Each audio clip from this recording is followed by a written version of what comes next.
PM पर क्या कहना रहेगा? देखिए, नाना पटोले को ये समझना चाहिए कि केवल शारीरिक ऊंचाई बढ़ने से कोई नेता नहीं होता, बौद्धिक ऊंचाई भी बढ़नी चाहिए।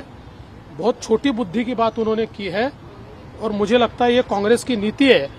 कहीं पंजाब में पीएम साहब की सिक्योरिटी के साथ कॉम्प्रोमाइज होता है तो कहीं महाराष्ट्र में उनके अध्यक्ष ये कहते हैं कि हम पीएम साहब को मार सकते हैं। इससे कितना पीएम साहब के बारे में उनके मन में क्या भाव है ये भी ध्यान में आता है। मुझे लगता है कांग्रेस की पॉलिसी है और हम तो मांग करते हैं कि नाना पटोले के ऊपर लीगल एक्शन होना चाहिए, एफआईआर होना चाहिए, क्योंकि देश के प्रधानमंत्री जी को मारने की बात अगर कोई कहता है तो उसके ऊपर कार्रवाई होनी चाहिए। मुझे तो आश्चर्य लगता है कि किसी ने महाराष्ट्र के सीएम साहब की पत्नी जी को राबड़ी देवी कहा तो उसके ऊपर एफआईआर हुआ है और यहां पर स्वयं एक इतने बड़े अपने आप को नेता मानने वाले प्राइम मिनिस्टर साहब को जान से मारने की बात करते हैं और उनके ऊपर महाराष्ट्र में एफआईआर नहीं होता। ये बहुत गलत बात है, हम इसमें चुप नहीं बैठेंगे। इलेक्शन पीएम पर क्या कहना रहेगा?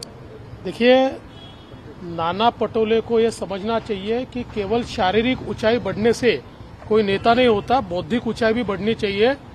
बहुत छोटी बुद्धि की बात उन्होंने की है और मुझे लगता है ये कांग्रेस की नीति है। कहीं पंजाब में पीएम साहब की सिक्योरिटी के साथ कॉम्प्रोमाइज होता है तो कहीं महाराष्ट्र में उनके अध्यक्ष ये कहते हैं कि हम पीएम साहब को मार सकते हैं। इससे कितना पीएम साहब के बारे में उनके मन में क्या भाव है ये भी ध्यान में आता है।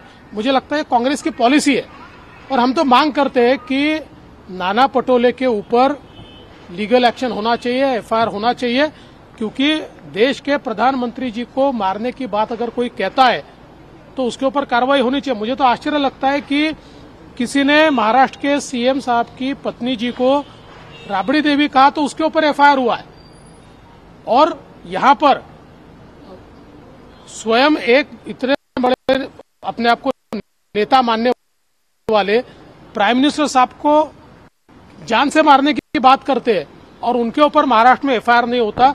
ये बहुत गलत बात है, हम इसमें चुप नहीं बैठेंगे। इलेक्शन आई भवानीचा गजर म्हणजे